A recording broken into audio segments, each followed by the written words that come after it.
Cette vidéo fait suite à l'épisode de Damoiselle, un DIY collant résistant en 1942. Si vous l'avez pas vu, cliquez sur l'affiche. Dame, dame, dame, dame, dame, dame, damoiselle. Salut, je m'appelle Julien, je suis consultant en histoire pour la série Damoiselle. Aujourd'hui, on va en apprendre un peu plus sur les conditions de vie de la femme en 1942 en regardant ensemble l'épisode de Suzon. C'est la damoiselle qui est très occupée. Qu'on se le dise, c'est pas parce que c'est la guerre qu'il faut se laisser abattre. Et ça marche avec ou sans poil. D'abord, faut savoir que se couvrir la jambe avec du sang pour simuler des bas, c'est pas une blague, c'est un des petits tips beauté qui ont vraiment eu cours. L'histoire du collant, c'est un ascenseur émotionnel. La fibre nylon, elle est inventée en 1938, en 1939, elle est commercialisée gros carton, et en 1940, elle est rationnée pour fabriquer des parachutes, donc on n'en trouve plus. Mais c'est pas pour autant qu'on saute du train de la modernité et qu'on renonce au collant. Alors d'autant plus que montrer ses jambes nues en public, ça se fait pas trop. Donc système D, on se peint les jambes. On a plusieurs recettes à base de café, de thé et aussi donc de sang d'animaux. Et il y a carrément des tubes de bas liquides qui sont commercialisés. N'hésitez pas à les manufacturer selon vos besoins, ou pour les gens qui vont les regarder de très près, voire de très très près. Écrire un message codé sur la jambe, vous vous doutez bien pour le coup que c'est un peu exagéré. Mais bon, parfois pour se faire plaisir, on tord un peu le coup à la réalité historique. Ces maudits résistants, ils ont fait exploser une voie ferrée, je viens de l'apprendre. Oh. Alors, vu la forme du chiffre, on est pendant la Seconde Guerre mondiale sous l'occupation allemande. L'occupation, c'est la période entre juin 40 et juin 44, pendant laquelle les forces armées du Troisième Reich occupent une partie, puis quasiment la totalité du territoire français. Dans les faits, ça veut dire que la France, elle est sous l'autorité du gouvernement allemand. Donc, elle doit lui verser toutes sortes d'impôts, en plus de lui fournir tous les prisonniers demandés. Bon, autant le dire tout de suite, c'est la chienlit. D'un côté, on le rappelle, des populations entières sont déportées et exterminées à cause de leurs croyances, convictions, origines ou identité, et d'autre part, la population locale, elle, subit pas mal de restrictions et de violences. Le quotidien des Français change, on manque de tout. Il y a des pénuries de nourriture, de tissus pour s'habiller, de charbon pour se chauffer, d'huile pour s'éclairer, et quand il y en a, c'est rationné, en direction de l'effort de guerre allemand. Donc on se débrouille, on échange sous le manteau, on organise un marché noir, et puis surtout, on est obligé d'être créatif. Munissez-vous d'un crayon, on réchauffe la pointe en le soufflant dessus. Bah oui, faut chauffer la pointe pour que ça glisse, hein. C'est pas les crayons contour de bouche, waterproof, enrichis à l'huile de jojoba et vitamine E d'aujourd'hui. Mais ça empêche pas les femmes de se maquiller.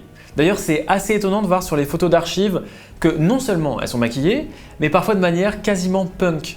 Les bouches, elles sont très rouges, les sourcils épilés au max et redessinés au crayon, et je parle même pas du crépage caniche.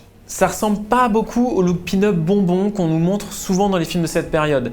Il y a quelque chose de plus dur, presque agressif dans cette mise en beauté, comme une bravade en fait. C'est une manière d'affirmer son individualité à une période où on manque de tout et tout est interdit. Et c'est quelque chose qu'on retrouve partout dans l'histoire. Le premier et le dernier lieu d'expression de soi, c'est le visage. Faudrait que je trouve de la pâte à mâcher au marché noir. Bon, c'est un peu tôt pour le chewing-gum. On en a déjà en France, depuis la fin de la Première Guerre mondiale, mais il se popularise vraiment qu'avec l'arrivée des GI à la Libération. D'ailleurs, c'est un soldat américain, Courtland Parfait, qui lance la marque Hollywood qui est en fait complètement fabriquée en France, à Montreuil. Alors l'idée, c'est de sortir. Qui dans le métro, qui au bal tabarin. Le bal tabarin, c'est un endroit connu depuis le début du siècle. Bah, pas forcément pour des bonnes raisons, puisqu'on y a assisté à plusieurs scandales racistes. Bah, du coup, ça ira parfaitement aux nazis. D'ailleurs, pendant leur séjour à Paris, c'est un de leurs endroits préférés pour sortir. La semaine prochaine, je vous apprendrai à coudre un double fond à vos jupes pour y cacher des documents. Pour ne pas avoir trop froid. Courage les filles, et abolissez-vous. On a longtemps sous-estimé le rôle que les femmes ont joué dans leur résistance intérieure. Intérieure, ça veut dire celle qui a été menée depuis les territoires occupés. Dans les chiffres, on pense que les femmes ont représenté 15% des résistants. Encore une fois, ce sont des estimations qui prennent pas forcément en compte toutes les petites actions. Actions certes moins spectaculaires que faire sauter des lignes de chemin de fer par exemple, mais pourtant indispensables. Après, faut pas s'étonner, les femmes elles avaient une liberté d'action limitée. Je vous rappelle que juridiquement elles sont mineures jusqu'à ce que mort s'en suive, ça veut dire ni droit de vote, ni travail sans l'autorisation de leur mari, ni ouvrir un compte bancaire à leur nom. Bon, et puis évidemment, la charge totale des enfants et du ménage, sans équipement électroménager, le tout dans une société encore plus machiste que la nôtre. Et fais-toi belle, l'Obernsturmführer adore les pépés dans ton genre. Chez les résistants, par exemple, même si elles étaient parfois plus diplômées que leurs confrères masculins, on les laissait pas écrire d'articles dans leurs journaux. Malgré ça, il y en a qui ont quand même pris part au combat armé, même si elles restent minoritaires. En revanche, et peu importe l'activité qu'elles menaient dans la résistance, ça les a pas empêchées d'être traitées avec la même brutalité que les hommes pendant les interrogatoires de la Gestapo et d'être envoyées dans les mêmes camps de concentration. Il y a donc beaucoup de femmes qui ont participé à la résistance, et certaines célèbres d'ailleurs. Et c'est ce dont va nous parler Manon.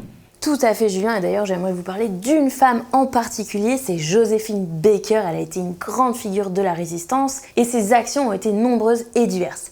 Donc elle prend position dès le début de l'occupation en refusant de chanter à Paris tant que les nazis sont au pouvoir et en finançant personnellement un centre d'accueil de réfugiés. Sa célébrité lui permet d'assister à des événements officiels dans des ambassades et comme ça elle peut recueillir des informations utiles aux Alliés, notamment sur les intentions de Mussolini au début de la guerre. Sa notoriété sert aussi de couverture à plusieurs opérations secrètes et elle transporte, épinglées à ses sous-vêtements, des retranscriptions de conversations entendues à l'étranger. Les services rendus par Joséphine lui valent une décoration de guerre en or qu'elle revend, s'il te plaît, pour continuer à financer la résistance. Et sur ces années, elle a déclaré « C'est très pratique d'être Joséphine Baker.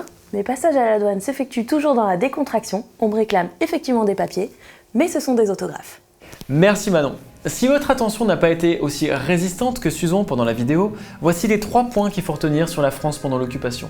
1. Faut oublier tout ce qui est pin-up. L'esthétique de la française, elle est bien punk à ce moment-là. 2. Aussi dramatique que puisse être le quotidien, on a besoin de vivre, notamment la jeunesse. Donc quand on peut, on continue à vouloir sortir, danser et plaire. 3.